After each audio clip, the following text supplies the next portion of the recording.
Hi there, I'm Sherry Forsyth, the Peak Performance Coach.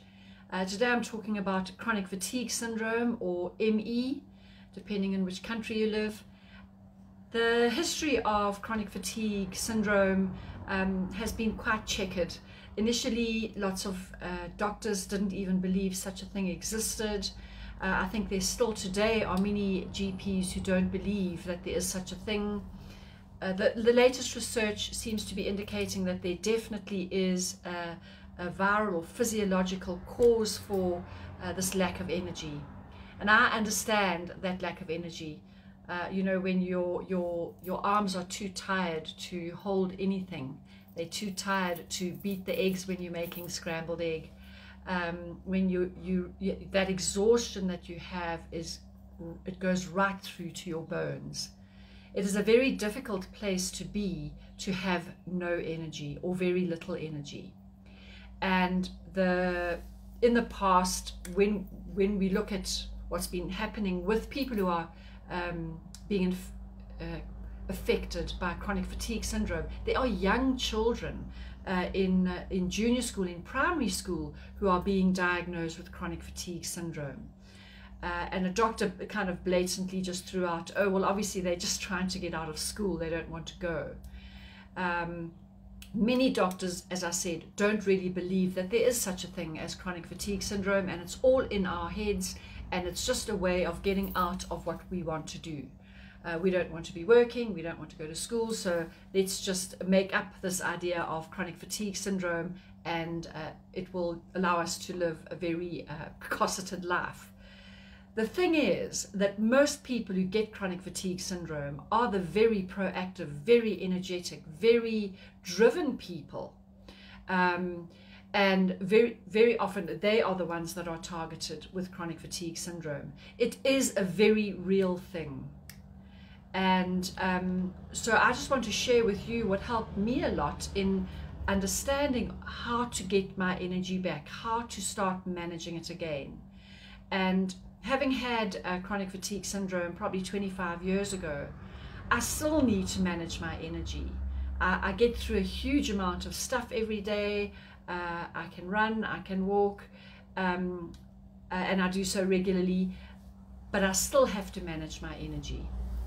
So what made sense to me in looking at and trying to find out what was going on with me, I found a theory that really makes sense to me. So let's say initially a normal person on a graph of what they're able to do. I'm going to use this amplitude. So let's say a normal person can run 5Ks and then they rest for a day, and they can run 5Ks the next day and they rest for a day. So that cycle can carry on forever. They do what they need to do and then they rest. Everybody knows, or athletes know, that very often your performance is determined by the quality of your rest. So what happens when you've got chronic fatigue syndrome is that amplitude is very, very, very little. There's not a lot you can do, and there's not a lot of recovery time because you're permanently in a state of exhaustion. So because the amplitude of what you can and can't do is very little, what we need to do is we need to start increasing that amplitude. So an example would be, let's say in a really bad case, you can walk 10 steps and then you can rest. Check the size of the amplitude of this curve. 10 steps, rest, 10 steps, rest, 10 steps, rest. And you find that you can do that for a long time. What we need to do is increase the size of that amplitude. So instead of just doing 10 steps, 10 steps, 10 steps, we then go to 20 steps, so it's a slightly bigger amplitude. Then we go to, maybe 500 meters, then we go to 1 kilometer, then we go to 5 kilometers, and eventually by opening every day or every second day, every week, just doing a tiny little bit more than what you were doing the day before. So it can start with a few steps. It can start with a few 100 meters. It can start with actually just getting out of bed and being able to shower yourself. So my feeling, and it made sense to me, was that's how I started to increase my energy, was I would do a tiny little bit more each time, so that what my body was getting used to was being able to function with normality.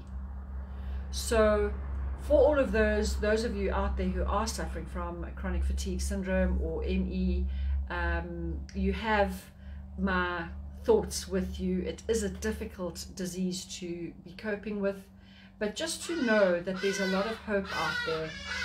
There's a lot of research being done by integrative and functional medical doctors that are giving hope, whereas the old-fashioned medical fraternity wasn't acknowledging the issue and certainly wasn't coming up with ways to treat it.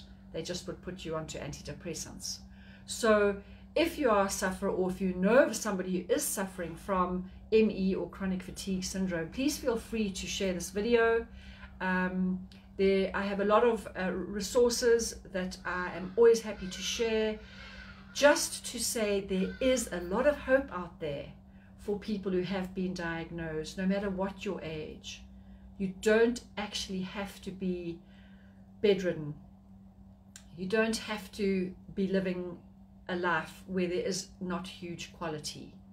The trick is just to find the person, the doctor, the book, the modality that will help you, because we all are very different. So I leave this video, I leave this thought with you of take it slowly, literally step by step, but hopefully you'll be able to get to a place where your energy is improving and improved, so that you can live a full and satisfying life. As always, I thank you so much for watching this video. If you found it to be valuable, please share it. If you would like to ask any questions, as always, leave a comment in the comment box below.